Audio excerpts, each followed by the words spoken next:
보일러 및 부속 설비 하겠습니다. 우리가 화력발전 사이클 한번 그리면 이렇게 되죠.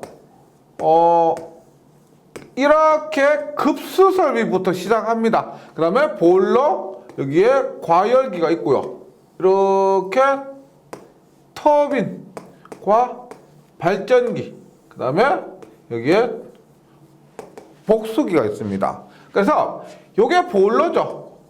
보일러, 그 다음에 과열기입니다. 과열기고, 요것이 터빈, 이것이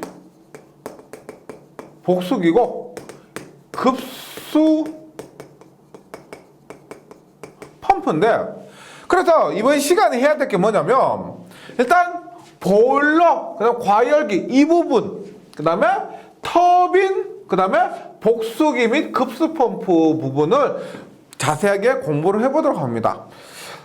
그래서 먼저 보일러인데 보일러 및 부속 설비에 여기 과열기가 포함됩니다. 보일러를 공부하기 앞서 연료가 있습니다. 우리가 보통 화력 발전에서 사용되는 연료라고 했을 때는 석탄과 석유죠. 석탄의 경우는 미분탄이 사용됩니다. 잘게 부순 석탄. 그 다음에 석유의 경우는 중류가 사용되는데 둘 다 장단점이 있습니다. 일단 석탄 같은 경우는 발열량이 1kg당 5,000에서 5,500kcal입니다. 1kg당. 근데 중류를 사용하면 발열량이 10,000에서 11,000이죠. 기가 막히게 우리가 석탄에 비해서 2배입니다. 5,000에서 5,500인데 10,000에서 11,000이에요. 그리고 석탄보다는 중류가 우리가 운반하기도 쉽고, 그 다음에 보일러에 공급을 하기도 조금 쉽죠. 그래서 부하 변동에 대한 얘가 적응성이 중류가 석탄보다 조금 좋은데, 중류는 아황산 가스 발생에 문제점이 있습니다. 그래서 우리나라 보면 석탄 사용하는 것도 있고, 중류 사용하는 것도 있고, 가스 사용하는 것도 있고, 이렇게 되죠. 그러면 이 석탄을 투입해서 혹은 중류를 투입해서 연소를 시킵니다. 연소를 시킨다. 그래서 불을 내는 거죠. 불을 내는데 공기과잉률이라는 게 있습니다. 공기과잉률은 뭐냐면 이론적으로 소요 공기량 분의 실제 소요 공기량인데, 우리가 원활한 그 연소를 위해서는 공기를 투입합니다. 예를 들어서 우리가 불을 피울 때도 캠핑 많이 가시죠. 가서 만약 불을 피운다 했을 때 그 숯에 어떻게 해요? 바람을 이렇게 불어주는 겁니다. 그게 뭐예요? 공기를 투입해서 좀 더 연소가 잘 되도록 도와주는 겁니다. 그래서 공기 과잉률이 이론적 소요 공기량분의 실제 공급 공기량인데, 완전 연소를 시키기 위해서는 이론적인 공기 필요량보다 실제로 더 많이 투입하는 겁니다. 그래서 그냥 일반 연소라고 했을 때 이론적 공기 소요 공기량만큼만 투입하면 되겠지만은, 완전 연소를 위해서는 우리가 그 공기를 더 많이 투입해 준다. 그래서 이 값이 미분탄의 경우는 1.2에서 1.4, 이론보다 실제 더 많이 투입하는데 그 값이 1.2에서 1.4고요. 중류 같은 경우는 1.1에서 1.2 정도가 됩니다. 요 수치도 시험에 나올 수가 있어요. 네. 그리고 본격적으로 보일러 설비를 가는데, 보일러 설비가 우리가 가정에도 보일러가 있지만은 그 보일러가 불을 내고 그 다음에 연료를 투입하고 이런 간단한 보일러가 있는 반면에 명색이 화력발전소인데 이 보일러에는 여러 가지 기능이 있을 겁니다. 그 부분에 대해서 먼저 공부를 해볼게요. 첫 번째, 기본적으로 과열기인데, 과열기는 우리가 건조 포화 전기를 과열전기로 반드시 바꿔야 되기 때문에 이 보일러는 필수적인 부분입니다. 과열기 뭐다? 포화전기를 스포화전기, 건조포화전기 했던 그 포화전기를 과열전기로 만들어서 전기 터빈에 공급하기 위한 설비가 과열기가 있습니다. 그 다음에 제열기가 있어요. 보일러에는 제열기가 있는데 들어보셨죠? 저번 시간에 뭐다? 제열 사이클. 제열 사이클에서는 제열기가 들어갑니다. 즉 고압 터빈 내에서 팽창된 전기를 다시 추기해서 터빈에서 팽창된 전기를 추기해서 보일러로 끌고 와서 다시 재가열하기 위한 설비를 말합니다. 증기를 가열한다. 그러니까 우리가 재열기는 증기를 가열하고 여기 있는 급수 가열기는 급수를 가열한다. 이것도 중요합니다. 증기를 가열한다. 꼭 기억해 주시고요. 그 다음에 절탄기가 있습니다. 우리가 화력발전소 열효율이 50%가 안 됩니다. 50% 안 된 만큼 효율이 떨어져요. 그러기 위해서 화력발전소는 다른 발전보다 조금이라도 효율을 높이기 위한 그런 장치들이 필요한데 대표적인 것이 절탄기입니다. 배기가스의 여열, 배기되는 가스의 여열을 이용해서 그 배기되는 가스의 에너지도 우리가 흘러보내는 것이 아니고 이 열을 이용해서 보일러의 급수를 예열합니다. 네, 보일러의 급수를 예열. 이것이 절탄기입니다. 우리가 보면 공기를 예열하는 것도 있고 급수를 예열하는 것도 있는데 예를 들어서 제열기 같은 경우는 우리가 공기를 예열하고요. 절탄기나 급수 가열기 같은 경우는 급수를 예열합니다. 그 다음 공기 예열기도 있어요. 이름에서 알 수 있지만 공기 예열기는 뭐다? 공기를 예열하는데 연소가스의 여열을 이용해서 연소 공기를 예열하는 설비. 연소가스의 여열을 이용해서 연소 공기를 예열하는 설비고요. 노는 뭐예요? 우리가 노를 젓는다 그러죠. 노를 젓는다 해서 연료와 공기를 혼합합니다. 젓는다 의미에서 연료를 완전 연소시키기 위한 장치. 연료도 우리가 효율을 높이기 위해서는 석탄이 투입된다고 했을 때 이 석탄을 완전 연소시켜서 최대한 에너지를 뽑아내는 것이 좋겠죠. 그러기 위해서 연료와 공기를 혼합해서 완전 연소시키기 위한 노가 필요하고요. 집진장치는 뭐예요? 집진장치는 우리가 평소에 집진설비 먼지를 거르는 설비 이런 걸 얘기하죠. 집진장치는 굴뚝에서 배출되는 배기가스 중에 포함된 잿가루, 이산화탄소, 이산화황 등을 제거하는 설비를 집진장치로 합니다. 통풍설비는 말 그대로 통풍시킨다 하죠. 통풍시키는 설비고 공기를 공급하는 설비 혹은 발생한 가스를 배출시키는 설비 이런 것들을 통풍설비라고 합니다. 그러면 보일러의 각 부의 기능에 대해서는 문제 위주로 공부를 해주시면 되고요. 네, 너무 깊이 있게 하시면 시간이 너무 오래 걸리고 이게 비효율적입니다. 여기까지 하고 그다음 보일러도 중요한 것이 뭐냐면 보일러의 효율입니다. 효율 보세요. 보일러의 일단 용량은 뭐냐면 우리가 보일러 입력이 뭐요? 보일러의 입력. 보일러 입력은 석탄이나 석유죠. 석탄, 미분탄이나 중류, 기름입니다. 그럼 출력은 뭘까요? 보일러에서 나오는 건 뭐가 나와요? 전기가 나오죠. 전기가 나옵니다. 그래서 보일러의 효율이라고 하면은 당연히 효율은 입력분의 출력이 되고 입력은 뭐다? 석탄. 여기에서는 연료라고 할게요. 연료분의 전기 이렇게 됩니다. 그렇게 했을 때 보일러에서는 전기의 단위가 톤퍼아워 1시간당 몇 톤의 전기가 나오느냐 이렇게 단위를 씁니다. 교재를 보시면 보일러의 용량이 이렇게 되죠. 보일러의 단위 시간당 전기 발생 능력. 왜? 보일러의 출력이 전기니까 보일러의 전기 발생 능력을 보일러의 용량이라고 한다는 겁니다. 이렇게 하고 보일러의 효율은 공급된 열량, 연료의 열량분의 전기에 흡수된 열량의 비율이 되고 이렇게 표현합니다. 그러면 연료는 우리가 MH를 하고요. MH를 하고 전기는 G에 I 마이너스 교재는 I 제로라고요. 곱하기 100%. 어떤 의미냐면 M이 뭐예요? M이 연료에 투입된 연료의 양입니다. 이것이 연료 소비량 1시간당 몇 킬로그램의 연료를 소비했느냐 이걸 얘기하는 것이고, 그 다음에 H는 연료의 열량입니다. 미분탄 같은 경우는 5,000에서 5,500, 중류 같은 경우는 10,000에서 11,000 그 열량입니다. 두 개를 곱하면 뭐가 돼요? 지금 킬로그램 per hour 곱하기 H를 발열량이죠. 킬로 칼로리 per 킬로그램. 그럼 얼마?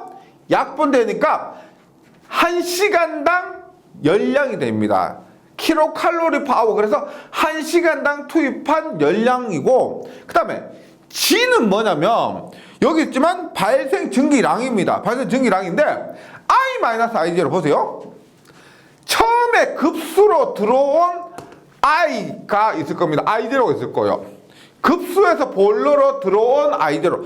처음에 물이 갖고 있는 열량이 있고 거기에다가 보일러에서 나간 열량이 있을 겁니다. 그러면 보일러에서 순수하게 만든 열량은 얼마? I-I0만큼입니다.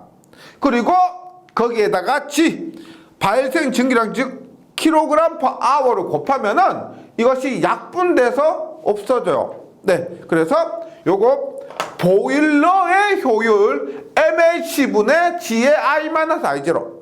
보일러의 입력, 보일러의 출력이 됩니다. 이렇게 해서 보일러를 정리해 주시고요. 그 다음 보일러 다음에 뭐요? 보일러 다음에는 터빈입니다. 터빈. 수차에서는 우리가 수력발전에서는 수차, 그 다음에 화력발전에서는 수차의 역할을 하는 것이 터빈인데, 지금 교재를 보시면 동작 원리에 의한 분류에 의해서 들어보셨죠? 충동터빈, 반동터빈. 충동터빈, 반동터빈 어디서 들어본 것 같은데 뭐다? 수차에서는 충동 수차, 반동 수차였죠. 그래서 똑같은 거라 보시면 돼요. 네, 그래서 충동터빈과 반동터빈은 충동수차와 반동수차를 생각하시면 되고, 혼식터빈은 충동터빈과 반동터빈을 합한 겁니다. 네, 그렇게 보시면 되고요. 그 다음 배기가스 사용 방법에 의한 분류가 있습니다. 요거 보세요. 간단하게 터빈이 이렇게 있어요. 터빈 발전기고 보일러에서 이렇게 왔죠. 여기에서 전기가 이렇게 왔습니다. 전기가 왔고 얘가 터빈이에요. 터빈인데 이렇게 보일러에서 온 전기가 터빈을 돌렸죠. 돌리고 나서 어떻게 처리할까요, 얘를? 근데 터빈을 돌리고 난 이 전기도 엄청난 양의 에너지를 갖고 있습니다. 뜨겁죠. 뜨거운 그 엄청난 양의 에너지 갖고 있는데, 다만 여기에 올 때는 과열 전기였습니다. 근데 터빈을 돌리고 나서 여기는 뭐 스포화 전기. 예를 들어서 여기 과열 전기는 물기도 없고, 그 다음에 부피도 팽창한 상태에서 터빈을 돌리기 가장 좋은 상태의 전기였는데, 얘를 돌리고 나니까 물기를 먹으면 일반 전기로 바뀌더라 이런 거예요. 그러면 이 아직까지 에너지를 많이 갖고 있는 이 전기를 첫 번째로 보세요. 이 다음에 있는 것이 복수기입니다. 맞죠? 복수기로 보낼 수도 있고, 두 번째, 전부 복수기를 보낼 수도 있고, 두 번째는 복수기 더하기 타용도. 세 번째, 전부 타용도로 쓸 수가 있습니다. 우리가 열병합 발전이라고 들어보셨어요? 뭐 지역 난방공사 같은 데 보시면 뭐 대도시 뭐 분당도 그렇고요. 뭐 세종도 그렇고 뭐 대구도 그렇고, 그런 큰 도시 가면은 열병합 발전소 있죠. 어떻게 전기도 만들고 나머지 어떻게 난방에 사용하는 겁니다. 난방에 사용하는 거예요. 그래서 우리가 복수기로 100% 보내는 것은 일반적인 발전소에서 이렇게 사용하고요. 그 다음에 복수기로 보내는 것 일부, 그 다음에 타용도, 여기서 말하는 것은 난방용으로 다른 에너지원으로 사용할 수도 있고, 요런 건 열병합 발전 100% 타용도로만 사용할 수도 있다는 겁니다. 그래서 배기가스 사용 방법에 의한 분류에서 복수기로 100% 보내는 이 전기를 100% 복수기로 보내는 것을 우리가 복수 터빈이라고 합니다. 터빈은 배기가스 전부를 복수시키는 방식. 그 다음에 추기 터빈이요. 얘가 추기 터빈입니다. 복수기로도 보내고 타용도로도 추기한다라고 해서, 그래서 교재에 보시면 터빈 배기가스의 일부는 복수, 나머지는 추기해서 다른 목적으로 이용하는 방식. 여기서 뭐 다른 목적이라는 것은 난방이라고 보시면 돼요. 열병합 발전 생각하시면 되고, 배압 터빈입니다. 타용도로만 사용하는 것을 배압 터빈에서 배기가스 전부를 동력용이나 공업용과 같은 다른 목적으로 이용하는 방식. 보통 우리가 그 철강회사 있죠. 철강회사에서 이런 배기 터빈 방식을 많이 씁니다. 그 다음 전기 터빈의 구조도 있는데 뭐 너무 복잡하기까지 하실 필요 없고요.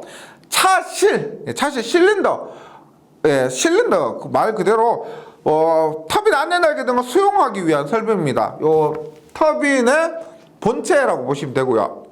노즐, 우리가 수력 발전에서도 노즐이 있었죠. 물을 분사하는 부분을 노즐이라고 했습니다. 그래서 화력 발전은 터빈에서도 노즐은 전기를 안내 날개에 유입시키기 위한 설비. 수력 발전에서는 물, 그 다음에 화력 발전에서는 전기 분사하는 설비를 노즐이라고 합니다. 날개는 말 그대로 터빈의 날개 있겠죠. 블레이드를 얘기하고요. 누설 방지 장치는 전기가 누설되는 것을 방지하는 겁니다. 그래서 뭐 우리가 그런 구멍 같은 걸 막는 걸 패킹이라 그러죠. 그래서 레버런스 패킹, 물 패킹, 탄소 패킹 이런 것들로 전기가 방출되는 것을 막는다. 이렇게 하시면 되겠습니다. 그 다음에 우리가 수력 발전에서도 수차에서 중요했던 것 중에 하나가 조속 장치죠. 조속 장치, 속도 조절 장치인데 화력 발전에서도 마찬가지입니다. 근데 수력 발전보다 화력 발전이 조금 위험성이 있기 때문에 원리는 같습니다. 같은데 수력 발전에는 트립 장치가 없어요. 예를 들어서 우리가 뭐 물이 많이 떨어져서 속도가 빨리 돌아간다라고 하더라도 수력 발전에서는 거기에 대한 뭐 안전장치가 필요 없는데, 화력 발전은 혹시라도 모를 고장에 의해서 전기가 많이 투입되면은 굉장히 속도가 빨리 돌아갈 수도 있겠죠. 그런 상태라면 화력 발전에서는 굉장히 위험한 상태고 트립을 시켜줘야 된다는 겁니다. 즉 속도가 일정 속도 이상으로 올라가면은 멈춰줘야 된다, 이런 의미예요. 그래서 조속장치 볼게요.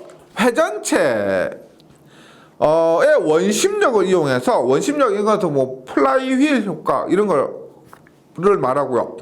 직접 간접으로 접속된 기구에 의해서 전기의 유입량을 조절해서 터빈의 회전 속도를 일정하게 해주는 장치인데, 비상조속기가 달려있는 것이 수차 발전기의 조속기와 다른 점입니다. 그래서 화력 발전에서 비상조속기는 보통 전격 속도의 10%를 넘으면 터빈에 유입되는 전기를 차단합니다. 수력 발전에 이게 없는데 화력 발전에서는 10%, 예를 들어서 1000rpm이다. 그러면은 1100rpm이 넘어가면은 전기를 차단시켜요. 그래서 멈추는 겁니다. 종류로는, 조속장치 종류로는 노즐 조속법이나 뭐 스로틀 조속법이 있고요. 노즐 조속법은 전기실마다 각각 한 개의 전기 가감 밸브 설치하는 것이고, 스로틀은 밸브의 열림 정도를 조절하는 겁니다. 네, 이렇게 보시고요. 그 다음에 우리가 보일러에서 효율을 했는데, 터빈에서 효율도 중요하죠. 보세요. 터빈이 이렇게 있습니다.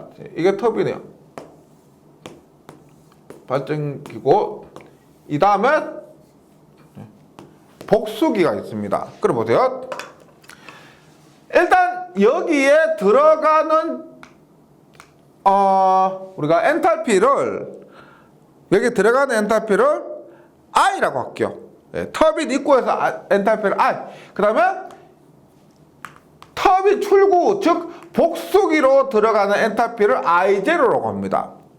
그 다음에 터빈과 이 발전기를 하나로 묶어요.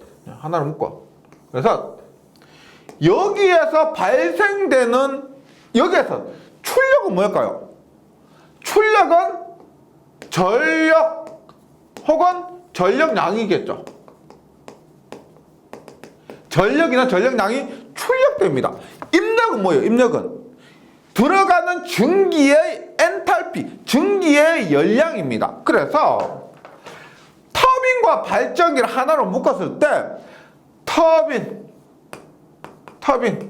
발전기의 효율은 당연히 입력분의 출력인데 입력은 뭐다? 터빈에 들어가는 입력은 뭐예요? 증기죠, 증기.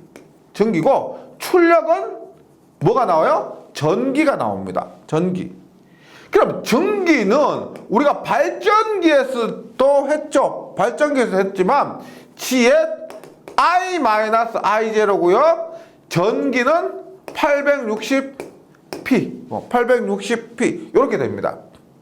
근데 얘 단위가 시간당 얼마라고 하면은 시간당 칼로리 가면 시간당 분의 P. 그러니까 여기 H가 분자로 옮겨가면서 W가 됩니다. 그러니까 얘가 만약에 킬로 칼로리 퍼 아워라면은 얘는 P가 되고요. 만약에 킬로 칼로리라면은 여기는 W 전력량이 돼요. 네. 하여튼 이렇게 되는 것이 터빈과 발전기의 효율입니다. 그래서 이 탄은 G의 I-I1 여기서는 지금 얘를 I0라고 했는데 교재에서는 I1입니다. 똑같은 거예요. 여기에서 이 I0는 복수기로 들어가는 증기의 엔탈피를 얘기하고요. 그 다음에 860P가 됩니다. 그러니까 총 증기가 I가 들어갔어요. I가 들어갔는데 여기에서 I0를 빼면 뭐요? I에서 I0를 뺀 만큼이 여기 발전을 하는데 소요된 엔탈피죠. 소요된 열량입니다. 그래서 이게 뭐다? 터빈에서 실제 소요된 엔탈피는 I-I0다. 이걸 얘기해요. 네. 우리가 보일러에서의 G의 I-I0는 다르지만은 궁극적으로 똑같은 거다. 증기분의 전기. 이것은 똑같은 거예요. 네. 그러면 보세요. 그러면 지금 I는 터빈 입구에서 증기 엔탈피, I1은 I0는 복수기 입구에서의 증기 엔탈피인데 총 발전소 효율은 뭐예요? 총 발전소 효율. 이게 중요하죠. 터빈과 발전기를 합한 효율은 이겁니다. 그럼 발전소 효율이라는 것은 뭐요? 보일러를 포함하고 터빈도 포함하고 복수기 포함한 급수펌프를 포함한 모든 효율 얘기하죠. 그러면 발전소에서 효율은 입력이 뭐다? 입력보다 출력은 똑같은데 입력이 연료죠. 연료죠. 출력이 뭐다? 전기죠. 출력이 전기죠. 그러면 연료는 뭐예요? 보일러에서 말씀드렸던 그 보일러에서 입력 뭐다? MH. 보일러에서의 넣어준 연료 MH. 그 다음에 전기는 뭐예요? 여기서 나온 860. 근데 앞에서 제가 말씀드렸지만은 얘가 시간당 증기량이라면은 P인데 여기에서는 총 연료라고 했을 때는 전력량이 됩니다. 860W. 이 860W는 뭐냐? 1kWh가 860kcal이기 때문에 분모의 단위가 킬로칼로리예요. 그래서 분자의 단위도 킬로칼로리로 바꿔주려면은 1kWh에서 860을 곱하면 kWh가 킬로칼로리로 됩니다. 그래서 이러한 관계가 성립하는 거죠. 그래서 화력 발전에서는 계산 문제로 가장 많이 나오는 거 이거죠. 일단 터빈 발전기의 효율은 이렇게 되고요. 발전소 전체의 효율은 전체 입력인 연료분의 전체 출력인 전기를 얘기합니다. 그것이 mH분의 860W고요. M은 같은 기간 내에 소비된 총 연료량, H는 연료의 발열량, 이것은 보일러 하면서 말씀드렸고요. W는 어떤 기간 내에 발생된 총 전력량입니다. 근데 다시 조금만 보충해 드리자면은 여기에 전력이 오느냐 전력량이 오느냐는 분모에 시간당 칼로리냐 아니면 그냥 칼로리냐에 따라서 결정됩니다. 이런 것들은 문제를 통해서 확인을 해주시면 되겠습니다. 여기까지가 터빈이었고요. 이제 나머지 남은 게 뭐냐? 복수기, 급수설비 이런 것들입니다. 볼게요. 복수기는 이렇게 해서 복수예요. 복수한다. 그게 복수가 아니고 우리가 물로 되돌린다는 겁니다. 여기에 나온 증기를 이 다음에 뭐가 돼요? 급수 펌프죠. 펌프니까 급수 펌프로 보내기 위해서 급수 물입니다. 어떻게?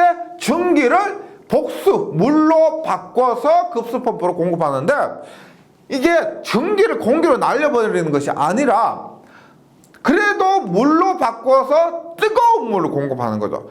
우리가 예를 들어서 바다에서 물을 퍼올린다라고 했을 때 그 바다에서 퍼올리는 차가운 물하고요, 여기서 뜨거운 물을 보내주는 것하고 당연히 에너지 소비가 더 이렇게 하는 것이 효율적일 겁니다. 그런 의미에서 복수기를 사용하고요.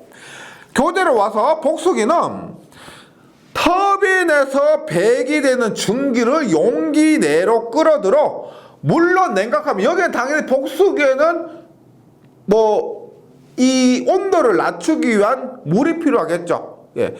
그래서 물을 끌어들여 물로 냉각하면 증기는 응결되고 용기 내는 진공이 되기 때문에 증기를 저압까지 팽창할 수 있어 전체의 열 낙차를 증가시키고 전기 터빈의 열 효율을 높이는데, 중요한 것은 전기 터빈 전체의 열 효율을 높이는 그런 의미입니다.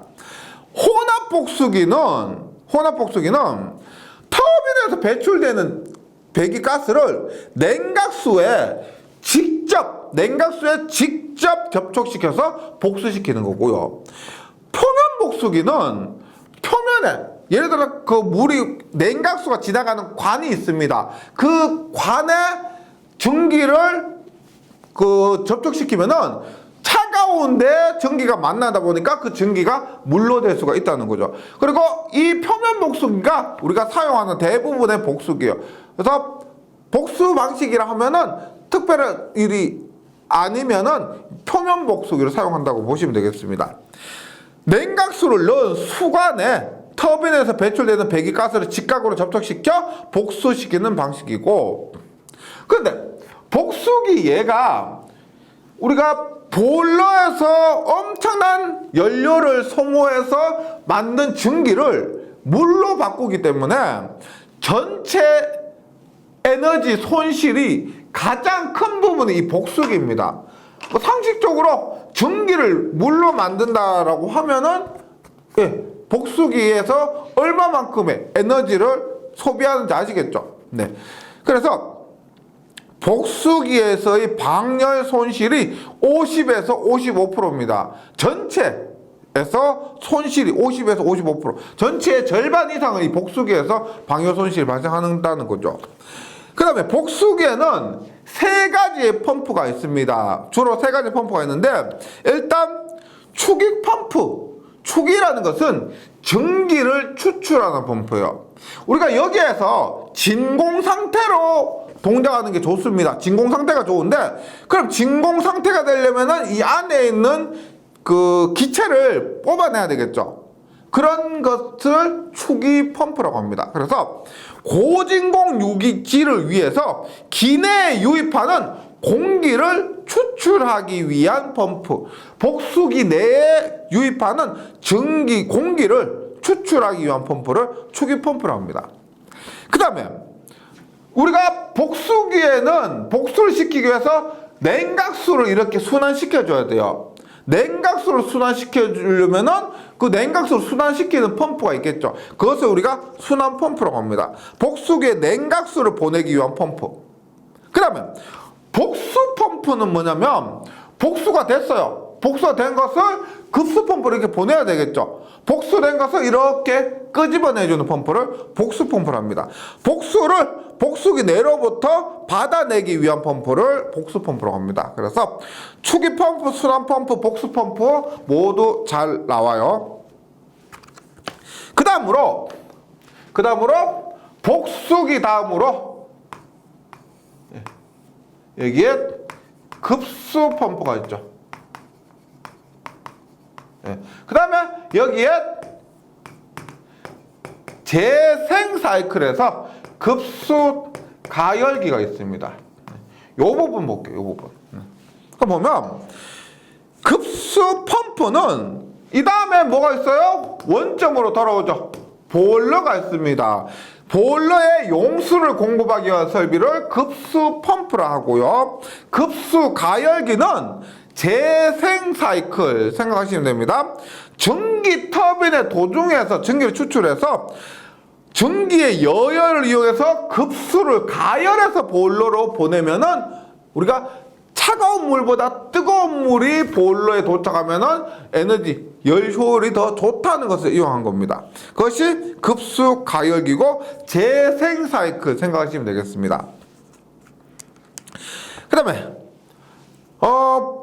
우리가 이런 급수 펌프에서 보일러로 보낼 때 당연히 깨끗한 물이 좋겠죠. 뭐 이물질이 많은 그런 더러운 물은 전체적으로 뭐 문제가 발생할 겁니다. 어떤 식이라든 문제가 발생할 건데, 그것을 방지하기 위해서 보일러 수 중에 불순물에 의한 장애가 있습니다. 대표적인 것이 스케일 부착이에요. 스케일 부착. 우리가 바닷물 이런 것들에 나트륨 같은 게 포함되어 있고요. 그 다음에 알루미늄 이런 염료가 굳어서 관석이 됩니다. 예. 그런 딱딱한 것들이 관석이 되고, 그런 딱딱한 것들이 관에 눌러 붙게 되면은 그런 관에 이물질이 붙었다 하면은 첫 번째로 당연히 물의 순환이 방해될 겁니다. 물의 순환이 방해되고요. 그 다음에 그게 우리 사람의 혈관도 그렇게 생각하시면 되겠는데, 만약에 이물질이 쌓이고 하다 보면은 뭐 좀 안 좋은 얘기지만 뭐 동맥경화 같은 그런 병도 생기죠. 사람도 그런데 여기 관에도 그런 것들이 쌓이고 하다 보면은 이게 물을 계속 보내요. 근데 막혀요. 그럼 어떻게? 관이 파손될 수도 있습니다. 이런 것을 우리가 스케일 부착이라고 해요. 관석에 의해서 스케일 부착하면은 물의 순환이 방해될 수도 있고 관이 파괴될 수가 있다. 이런 것들. 그럼 관벽 자체가 부식되는 것도 있고요. 캐리 운반한다는 거죠. 우리가 예를 들어서 물에 있는 불순물이 증기로 됐습니다. 증기로 되어서 이 증기 상태에서 옮겨가는 거예요. 그러니까 물이 증기 상태가 되어서 그 증기가 터빈으로 가는데, 여기에서 불순물이 있다 보니까 증기 상태에서도 불순물이 있고요. 그 불순물이 옮겨가는 거, 이동되는 거, 이것을 캐리 오버라고 그래요. 네. 그렇게 되면 전체적으로 뭐 열 효율이 저하되고 뭐 이것도 관벽에 문제가 생길 수 있습니다. 그 다음에 포밍은 이름에서 좀 그런 느낌 아시죠? 포밍, 거품 같은 거예요. 방울 같은 겁니다. 이런 것들을 포밍이라고 그래요. 이것도 급수의 불순물이 원인이 되어서 거품이 뽀글뽀글 발생하는 이런 현상을 포밍이라고 그래요. 그래서 보일러 급수의 불순물 제거 방법으로는 기계적인 방법으로 대표적인 것이 탈기기가 있습니다. 탈기기. 탈수기는 물을 짜내는 거죠. 탈기기는 우리가 급수 중에 있는 이런 이산화탄소, 산소 이런 것들을 제거하는 설비를 탈기기라고 합니다. 그 다음에 화학적인 처리법이 있고요. 그 다음에 화력발전에서 제가 처음 설명드릴 때 화력발전 종류가 기력발전이 있고요. 그 다음에 내연력 발전이나 혹은 가스 발전이 있다고 했습니다. 가스 터빈 발전. 그 다음에 좀 특별한 것으로서 MHD 발전이라고 해서 전자 유체역학 발전이 있어요. 그 부분에 대해서 간단하게 설명드리고 이론 마치도록 할게요. 먼저 내연력 발전은 엔진이라고 생각하시면 돼요. 엔진. 우리가 자동차에 엔진이 있는데 기름을 넣으면 혹은 가스를 넣으면은 돌아가는 거죠. 여기는 전기가 없습니다. 보일러가 없어요. 스팀, 전기를 이용하는 것이 아닙니다. 바로 구동하는 거예요. 그래서 내연력 발전으로는 보통 디젤 기관이 많이 사용되며 디젤 기관, 설비가 간단하고 기동 및 점검까지의 시간이 짧고 신뢰성이 있으며 수명이 길다. 주로 예비용 전원, 비상용 전원으로 이용된다. 우리가 공장에 가시면 비상발전기 있습니다. 그런 거 생각하시면 돼요. 비상발전기. 그냥 우리가 화력발전 참 이런 것이 복잡한 것이 아니고 그냥 엔진 켜면 됩니다. 켜면 돌아가는 거예요. 그렇게 해서 전기를 발생시킬 수가 있다. 가스 터빈입니다. 가스 터빈은 연소 가스 또는 공기를 가열 압축시켜서 터빈에서 팽창 작동시키는 열기관입니다. 가스 터빈인데 얘가 가장 작동이 쉬워요. 가스레인지 불 켜는 것처럼 굉장히 구동이 쉽습니다. 그래서 소형 경량으로 건설 및 유지비가 싸고 냉각 수량도 적고 기동 정지 시간이 짧으며 조작이 간단하므로 첨두 부하 발전에 적합하다. 전기가 가장 많이 필요한 그 시간에 가동하면 적합한 것이 가스터빈입니다. 그래서 가스터빈은 간단하고 가격도 싸고 우리가 유지비도 싸고요. 소형 경량이고 그 다음에 첨두부하 발전에 적합하다. 그래서 대용량으로는 좀 부적합하지만 첨두부하 시에 적합한 것이 이 가스터빈이고요. MHD 발전은 마그네토 하이드로 다이내믹, 그래서 마그네토 하이드로 다이나믹 전자 유체역학 발전입니다. 얘가 우리가 실제 상용화까지는 좀 시간이 많이 걸릴 건데 이런 거요. 원리는 간단합니다. 이렇게 해서 발전기의 원리가 뭐냐면 N극, S극 사이에 이렇게 도체를 두고 얘를 회전시키면 전자 유도 법칙에 의해서 이렇게 기전력이 발생하죠. 근데 전자 유체역학 발전은 뭐냐면 여기에 고온에 가스를 집어넣는 겁니다. 도체를 회전시키는 것이 아니고 고온에 가스를 집어넣으면 이렇게 했을 때도 전기가 발생한다는 겁니다. 근데 우리가 일반 도체를 회전시킬 때에 비해서 회전하는 부분이 없고 고온의 가스를 통과시키는 그런 개념이기 때문에 이거 이론적으로는 괜찮은데요. 아직까지는 크게 상용화되고 하진 않습니다. 간단히 읽어보시면 유체 도체에 있어서 전자 유도 작용을 이용하는 발전 방식입니다. 권선 대신에 고온의 가스가 들어가는 것 뿐이에요. 그래서 기계적 가동 부분이 없고 기계적으로 회전하는 부분이 없고 내압의 문제도 큰 것이 없으므로 발전기 한 기당 출력을 크게 할 수가 있다는 장점이 있습니다. MHD 발전은 전자 유체역학 발전 이름 정도만 기억을 좀 해주시기 바랍니다. 네, 여기까지 화력 발전 이론했고요. 나머지 부분은 문제를 통해서 정리해 주시면 좋겠습니다. 잘 정리해 주시고 다음 시간에 뵙겠습니다. 수고하셨습니다.